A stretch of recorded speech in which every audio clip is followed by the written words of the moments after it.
ganas de vivir.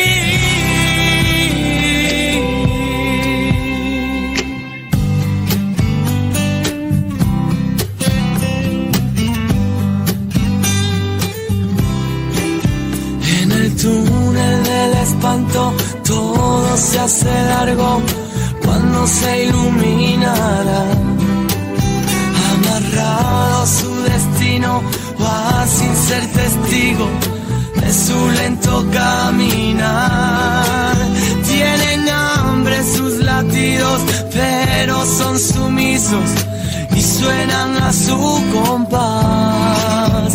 La alegría traicionera le cierra la puerta, no se sienta en su sofá.